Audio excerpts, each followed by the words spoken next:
Okay, I have returned. I want to talk about the war crimes being committed by another fascist dictator, this one Vladimir Putin of Russia, against the people in Ukraine. We're coming up on 1 year into the war that was supposed to collapse the Ukrainian government and the people there within a couple of weeks. Remember that?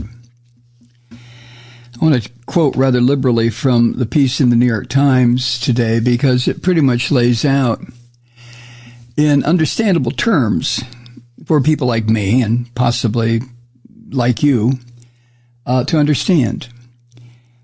But what drove Putin to invade Ukraine was the same thing that has motivated Netanyahu, that motivated Trump, and that those are the grievances, the paranoia, this imperialist, Christian fascist mindset that has crept into Russian life from just Putin, but into Russian life after a year of this war.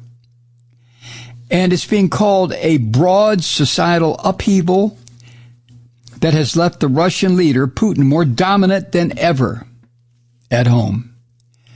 This is what Trump tried to do. This is exactly what Trump tried to do.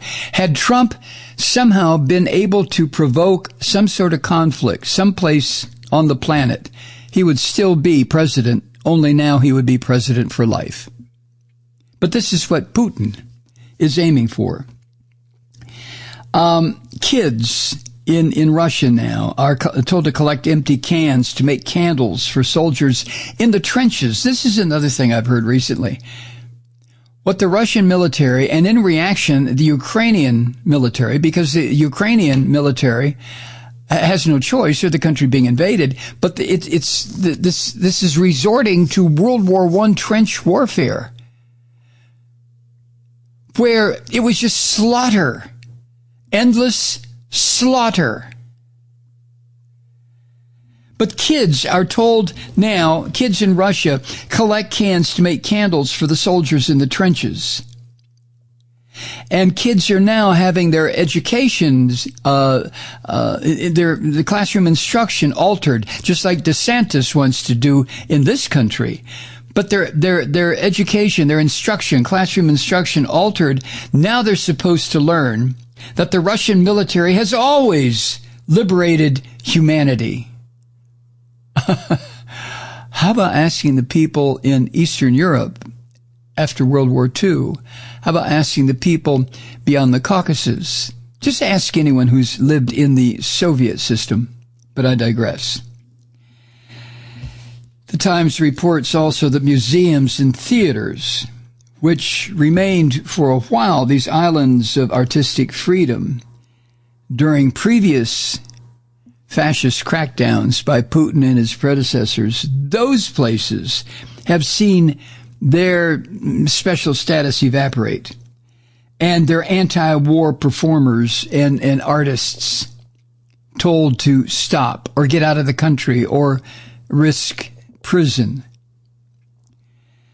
And new exhibits put on by the state, just like in the Soviet times, have titles like NATOism, a play on Nazism, NATOism, NATOZISM, like NAZISM, NATOism, Nazism, that tries to show that the Western military alliance against Russia now is posing a threat as existential to Russia as the Nazis did in World War II.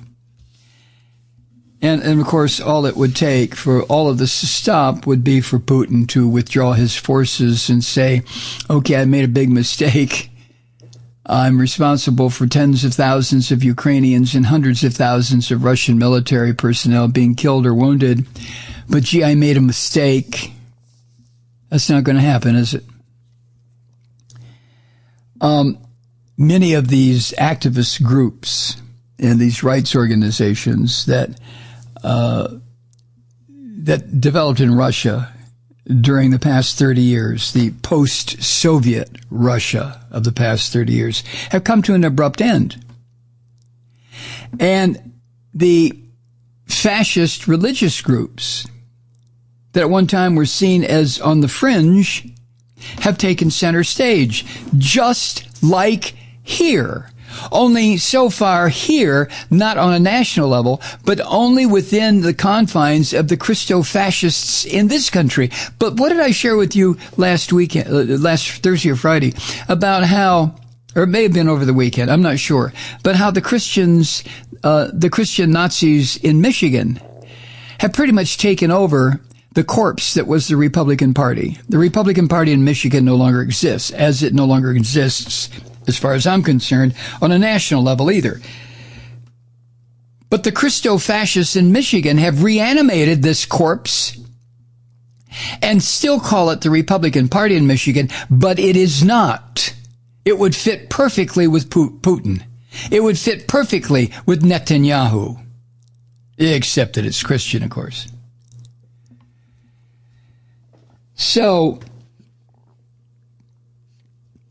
these fringe groups in Russia, that for the past 30 years, they've always been there. But the religious nationalist groups, the ultra-fascist groups that were there, but they were kind of tamped down because people just in Russia just weren't interested. But Russia's not that big of a country. What is it, 150 million people, if that? And now that society has been almost, not completely, totally brainwashed. Any Russian dissident has either been killed or jailed. Anyone who is still advocating for democracy in that country or to give democracy a chance. The Russian military, of course, has suffered setback after setback in their attack against Ukraine.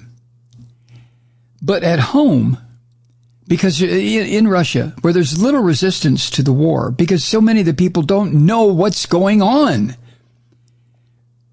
What has happened is Putin's year of war has allowed him to go further than many thought possible in reshaping Russia and the minds of the Russian citizens in his image. What he wants Russia to be.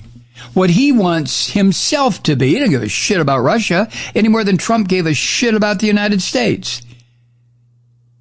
It's what he wants, what Putin wants. And then you have a neo-Nazi Russian named Konstantin Malofeyev, or Malofeyev. I think it's Malofeyev. This guy is one of the oligarchs in Russia, multi-billionaire, while the Russian people can barely make ends meet.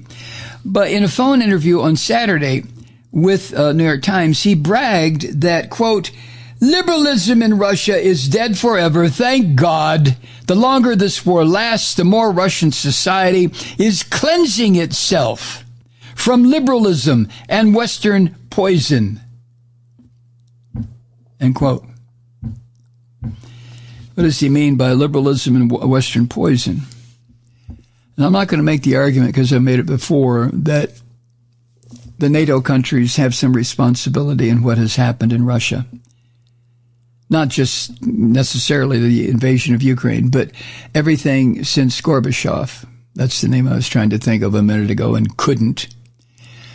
Ever since Gorbachev, with glasnost and perestroika, trying to liberalize the Russian society, ever since him, 30 years since him, the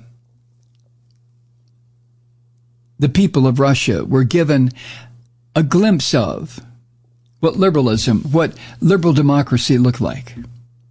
Now it's being snatched away. And the fact that this invasion of Ukraine has dragged on for a year has made the transformation in Russia go far deeper than that, according to Mr. Malofeyev. Far deeper than it would have gone if Putin's hopes for a swift victory had been realized. The fact that this has dragged on and on has given Putin, in other words, the chance to really build his propaganda machine, to really convince the Russian people We are struggling against the forces of evil that would destroy the Holy Russian Church, that would destroy Jesus Christ and God with their gays and their liberalism. The Russian billionaire Nazi said, quote, "If the Blitzkrieg had succeeded, nothing would have changed." And notice the use of the Nazi term Blitzkrieg. Now, this guy, Malloy, apparently, he's so much of a Nazi, a fascist, I should say, that for years the Kremlin tried to keep him at arm's length. Even though, as reported by the New York Times, this guy funded pro-Russian separatists in eastern Ukraine, and he was calling for Russia to be reformed into an empire of, get this, quote, traditional values, end quote. Traditional values. What does that mean?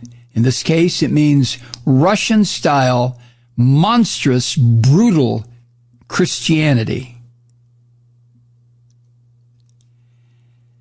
But that changed after the invasion, because Putin turned that phrase, traditional values, into a rallying cry. One of the things he did almost immediately was to sign a new anti-gay law, for instance. And Putin apparently has been styling himself as another Peter the Great, the person who tried to and succeeded in putting Russia together, you might say. And Putin now thinks of himself as Peter the Great, retaking lost Russian lands. And according to Malloy, this Christian terrorist, Putin's buddy, he said, most important, Russia's liberals have either been silenced or have fled the country. Well, Western companies, of course, have left voluntarily, but apparently that hasn't had that profound of an effect yet on the Russian people, because the Russian people are so used to doing with just enough to get by. And the change in Russian society away from this drift toward liberal democracy and back toward a fascist-style government, according to the New York Times, that change was evident last week at a gathering off the, it's called the Garden Ring Road in Moscow. It's one of the roads that circle right through the center of Moscow. And that's where some of the most prominent human rights activists who have remained in Russia came together for the latest goodbye. One of the places is the Sakharov Center. You know the name, Sakharov. It's a human rights archive that for decades it was the hub of liberal activity, liberal democracy in Russia. And the Sakharov Center said this was the last exhibit because it was being forced to close under another new Netanyahu. I'm sorry, under a new, they're interchangeable, a new Putin law. I wonder how many times I've said that, Netanyahu, when I meant Putin. Oh, well. The chairman of the Sakharov Center, a Russian named Vyacheslav Bakhim, who at one time was a Soviet dissident, so he must be an old man, he told the crowd gathered for this event, quote, "What we just couldn't have imagined 2 years ago or even a year ago is happening today," end quote. And what he was referencing was the closing of the center dedicated to the study of human rights and the furtherance of human rights. Alexander Daniel, an expert on Soviet dissidents, said at that same rally, quote, "A new system of values has been built, brutal and archaic public values." Brutal and archaic.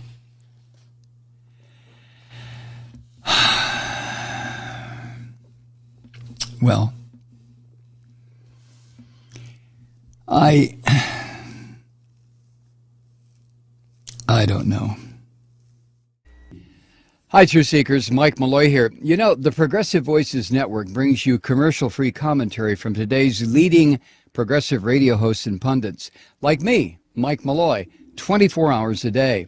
I'm not your typical old guy from the 80s or the 90s talk radio host, and Progressive Voices is not your typical talk radio network. It's a listener-supported nonprofit with no corporate control whatsoever over our broadcast. So hosts like me, Mike Malloy, are free to rant and scream and carry on about whatever we like. We're often controversial, but we're never boring. Weeknights, 9 p.m. in the East, 6 p.m. in the West on the Progressive Voices Network. Always progressive, always on. I'm Mike Malloy. Keep it lit.